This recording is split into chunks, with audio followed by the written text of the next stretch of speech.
exposed Anne Waiguru on the spot over 4 million breakfast without expenditure. Welcome back to our channel. Don't forget to like, share and subscribe to Real News Updates Media, the channel where you get all your trending politics. Anne Waiguru has been on the spotlight for the 4 million breakfast spent without accountability. Kajwang, who was doing an audit, grilled Anne Waiguru for the 4 million breakfast without accountability. We say, surcharge Mr. X, surcharge Mr. Y. Where is that breakdown? This is a sick joke. Spending 4 million on breakfast for revenue officers, your systems are already automated. You'd expect that you do not need a lot of manual labor. You don't need ugali for them to go and collect, because that only happens in counties where they're still collecting using rungus and a basket. So can you tell us how this 4 million was spent on breakfast and lunches for revenue collectors? Unless members you have seen it, because for me, Annex 2 is just a letter that has been photocopied from SRC. Has anyone seen the breakdown to see who ate lunch worth 4 million? No. Governor?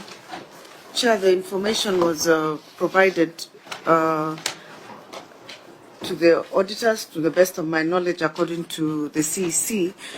The question was on the justification of the payment, not for the provision of the list. But it starts from there, Governor. You have been in the cabinet, and you know that when you go to Parliament, there are supplementary questions. We are not robots. We are going to ask further details, and that ought to be provided to Parliament. It is unconscionable for us just to say that we spent 4 million on breakfast, and because there was policy. Was it spent by one person, 2 people, 100 people, 200 people? That is very basic information that we need to know. And actually, Chair, when you talk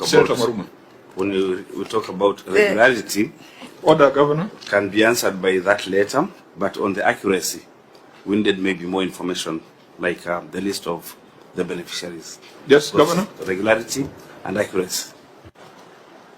Proceed, Governor. The auditors had the list. That's why they made reference to it. We are asking as Parliament, Article 2293 requires us to consider, debate and take appropriate action.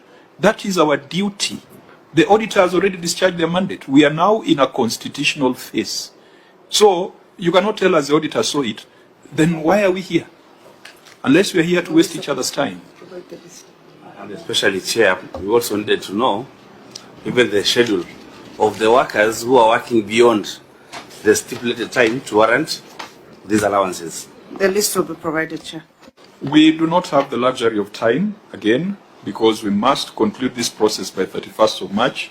If by tomorrow, when we are adopting these minutes or adopting this report, that list has not been provided, this will be a surcharge. It will be considered as theft of public resources. Honorable members, we proceed to training expenses. Again, expenditure not supported. We have said in the past that where expenditure has not been supported at the time of audit, this committee is not going to be taking evidence. Because if evidence was not provided to the Auditor General and it's being brought to the Senate, it might as well have been forged or cooked. Now, Auditor General, under training expenses, you had cited about 7 vouchers, and you have told us that voucher number 2 and voucher number... Anne Waiguru responds to the 4 million allegations of breakfast without any accountability. The arrogance in the Parliament. How does one spend 4 million for breakfast without stating who, the number of people, when, where it was actually consumed? Kirinyaga Governor Anne Waiguru has justified the expenditure of 4 million, speaking at a county headquarters in Kutus during the launch of National Government Health Digitization Initiative. Waiguru stated allowances have motivated revenue collectors, increasing counties' own source of revenue from 300 million to 700 million. I'm a fair boss. Am I not a fair boss? I push people very hard, by the way, but I am a fair boss. That one I tell people.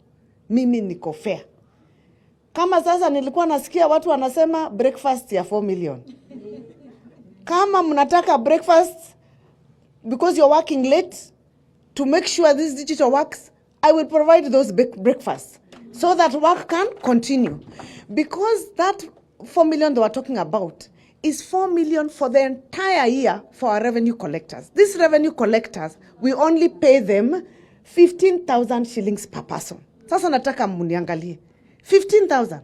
Alafu nimewaambia waniokote pesa ifike 700 million shillings. Now they have to be at the market at 4 a.m. Lori zikiingia, zikiweka mizigo wachukue tax.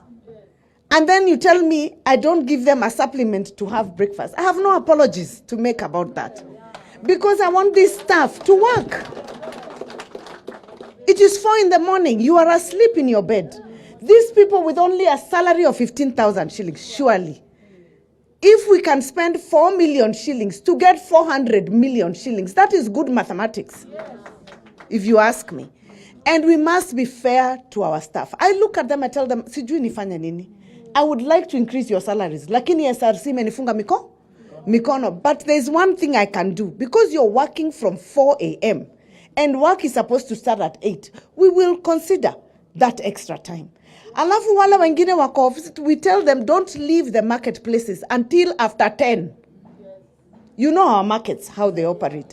Surely, if you're going to keep people until 10 p.m. at night, the least you can do is give them a little allowance. So if I'm spending 4 million shillings for 12 months for me to reach my targets, na nilikuwa nimesema leo ni mkutano ya SHA, lakini hiyo kitu nitasema.